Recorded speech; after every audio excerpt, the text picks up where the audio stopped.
Hey yo, interneters! So today I will show you how I learned the pen trick called shadow.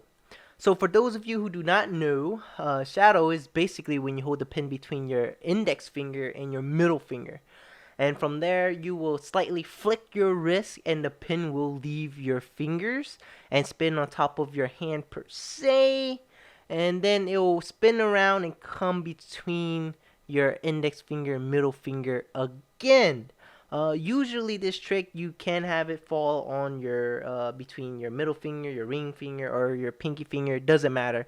But for this one specifically, this video, we are going to have it land back between the middle finger and the index finger where it started.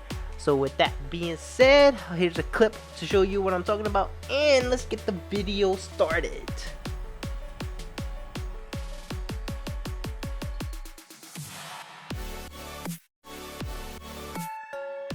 So here are the clips of day one of me learning how to do the shadow trick.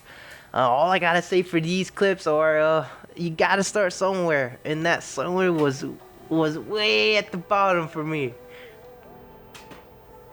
And as you can see in this clip, I have no idea what I'm doing. Basically, to sum it up, I looked up how-to video on how to do the trick, and in the video, explains what you need to do. That's basically what a how-to video, that's what they do. So from there, I'm attempting to flick my wrist, spin the pen on top of my hand, and catch it. But clearly, I'm doing a whole different trick in day one. But that's what you gotta do. You start somewhere, and that somewhere is sometimes it could look really ugly, but at the end of the day, it's the end result that you're trying to achieve, right? And that's what's most important.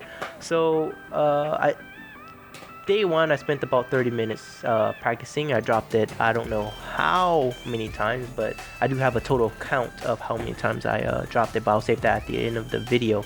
But yeah, that's pretty much it for day one. What you see in the video is a summary of the whole 30 minutes. So with the conclusion of day one, it brings us to day two.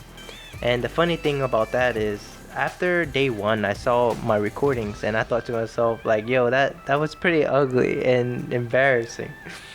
I tried to tackle the move all at once, right? What I mean by that is, I tried to take the pen and I tried to flick it, and I tried to spin the pen correctly on top of my hand, and then after I tried to catch it. And by doing that, I think it gave me more problems and less progression. Instead of doing everything all at once, just focus on releasing the pen and actually getting it to spin on top of my hand, because I was like thinking, if you can't get on top of your hand, how are you supposed to catch it and actually do the trick itself? And for day two, I spent I think close to an hour or so. This is roughly around an hour of me pen spinning. And yes, that was very agonizing. Me just sitting there for an hour, just spinning my pen and trying to get it right and getting frustrated all in the process. But in the end, the goal of actually performing the trick is it's worth it to me. So after day two, going on to day three, I managed to spin the pen on top of my hand really frequent. So going on to day three, I wanted to have more of a controlled spin. And what I mean by controlled spin is to just have it spin on top of my index finger and my middle finger, and not have it go anywhere else, just so I can catch it between my index finger and middle finger. And this was more of accuracy training or practice for day three, and that's what I used day three to practice mostly on. I spent roughly about an hour, so it's been almost close to an hour a day practicing for this trick and breaking it down step by step. And I always feel like when you practice something, you always gotta, well, for me at least, I would break things down into smaller steps and just focus on that. And after I get better at that, I move on to the next step, and eventually I bring it all together.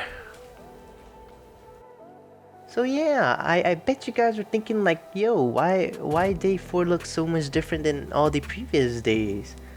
Well, I got an explanation for that. You see, what had happened was, I was practicing like I usually do on each new day. Long story short, I wasn't in frame while I was practicing. The camera decided not to see me that day, I guess. I didn't know how that happened, but newbie as I am, I didn't check. But on the plus side, you get to see my noob drawing of how I see myself as a cartoon character. I mean, it's pretty cute, right? It'll make up for it. But yeah, let's move on to day 5. Oh, day 5. So the day finally came when I'm able to do the trick shadow consistently. On day 4, I know I didn't have a clip for it, and I'm sorry for that. For day 4, I was practicing for 2 hours trying to catch the pin, but I couldn't. I got frustrated, left, went to sleep, woke up the next day, and then suddenly I'm able to do it. I did the trick 4 to 5 times in a row, and then I dropped. So the highest I ever went was, I think, 5 or 6 times straight. So I'm happy with the result, and I guess that's kind of safe to say I learned the trick, and I'm able to do it now consistently. So I'm happy.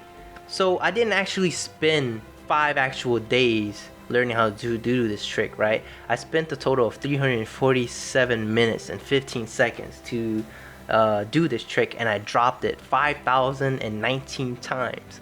So technically you can say I failed 5,019 times before I'm able to actually do it and do it consistently. Hopefully in the future I would make more videos of something like this. I'm interested in pin spin now, so most of my video you'll see me learn how to do pin spin tricks, but at the same time I am learning how to play the guitar.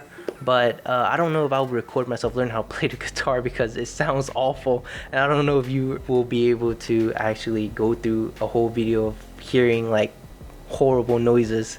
So yeah, we'll see how that goes. And that's all I have for today. Thank you for watching, and if you like what you saw, please hit the like and subscribe button and leave your thoughts in the comments below.